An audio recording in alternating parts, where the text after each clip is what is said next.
السلام عليكم ورحمه الله وبركاته. ازيكم عاملين ايه؟ يا رب تكونوا بخير وحشتوني كتير كتير كتير. هقدر اكل لكم الفيديو جميل جدا ان شاء الله يعجبكم. النهارده طبعا يا حبايبي هنعمل معاكم الرز. طبعا انا هعمل كيلو رز، هحط لحين كده من الرز،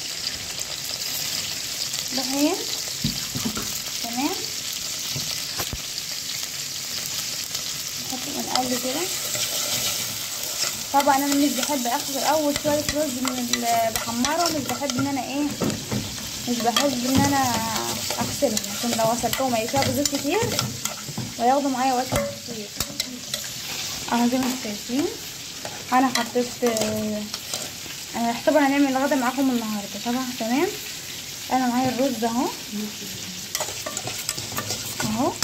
ومعايا وده البانيه اهو يا جماعه، وده الخضار اهو، بطاطس طبخاها. هقلب معاكم اهو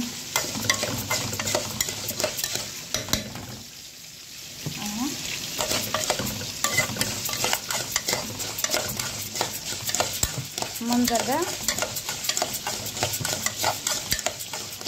بقلب كده اهو لحد ما يحمر. اول ما هيحمر كده هروح نازله بالنص التاني بالباقي كيلو الرز اللي انا غسلاه تمام. زي ما قلت لكم انا اول شويه رز مش بغسلهم، باقي الرز تاني بغسلهم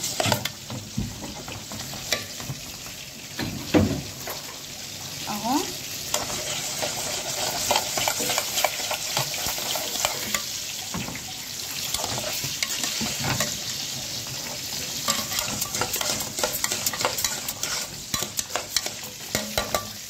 زي ما شايفين يا حبايبي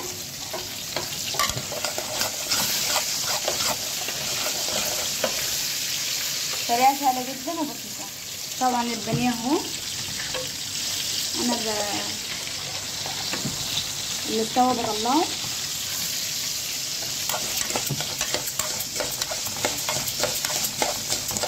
لازم تقلبي فيه كل شويه كده علشان ما يتحرقش منك. طبعا هو استوى، لازم تتاكدي ان هو زي ما انتم شايفين اهو. نرجع للرز اهو.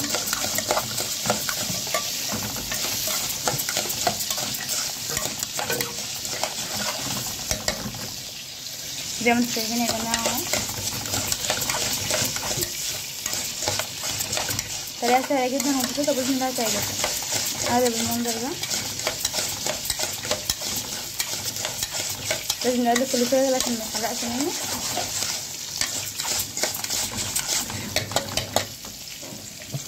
زي ما انتم شايفين اهو.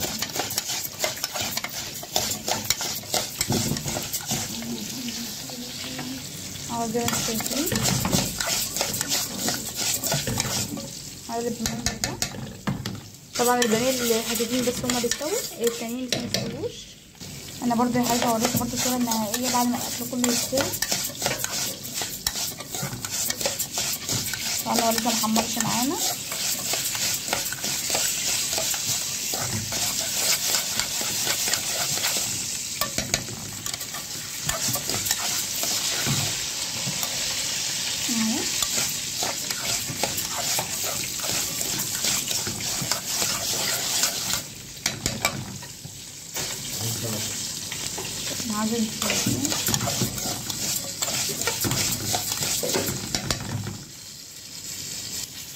زي ما انتم شايفين هنجيب نص تاني ورز تاني اهو.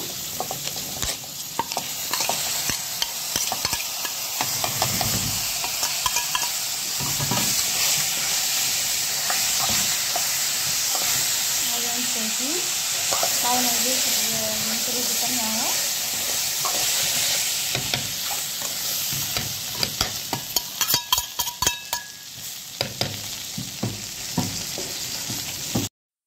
يا حبايبي انا هنزل بقى بالشوربه بتاعتنا تمام. لازم قبل ما نلف كله في بعضه هنزل بالشوربه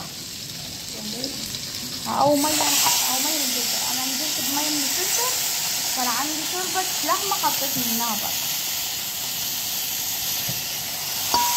اهو. زي ما انتم شايفين هنحط مرقه طبعا اهو.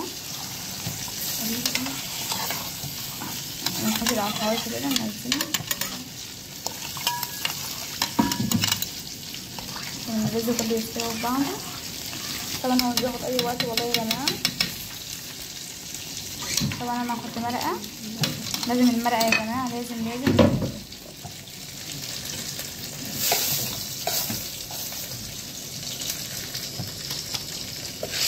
وده البانيه اهو.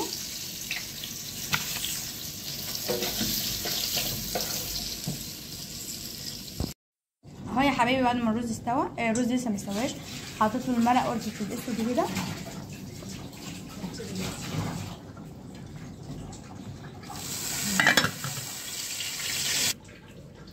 بعد ما البانيه استوى اهو يا جماعه زي ما انتم شايفين الجمال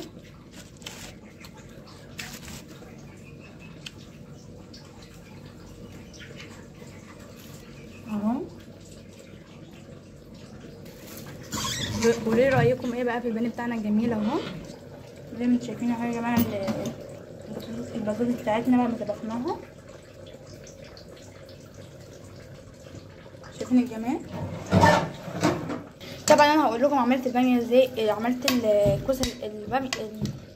معلش يا جماعه اعذروني، عملت البطاطس ازاي، طبختها ازاي بطريقه سهله جدا وبسيطه.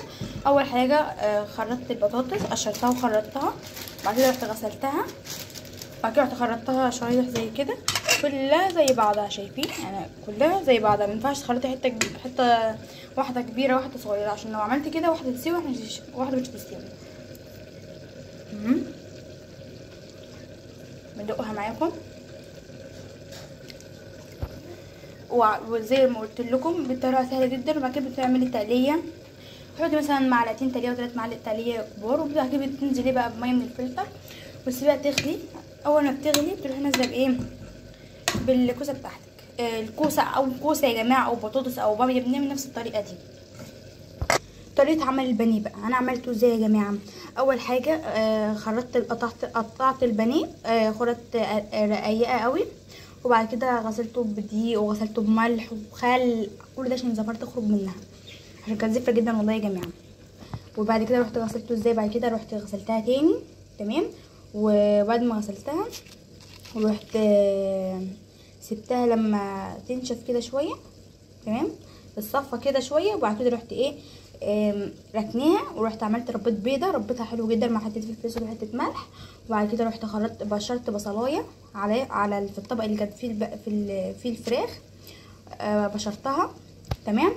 ورحت جايبه الطبق، في طبق كده انا بحط عليه دقيق وحط عليه ايه، حاطه دقيق وفيجيتار ومقلبهم كلهم في بعض. احط اول حاجه بحط في البيض، بعد كده احط في الدقيق، وبعد كده احطه في الزيت تمام لحد ما استوى.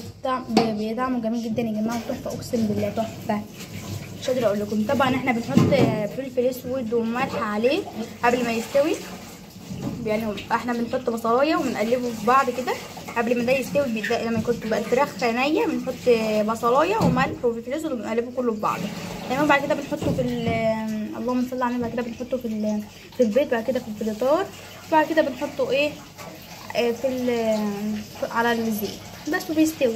يا ريت الفيديو ده عجبكم، متنسوش تعملوا لايك واشتراك وتفعيل الجرس وكومنت. اول ما يستوي هرجع لكم، اما الاكل كله يستوي هرجع لكم.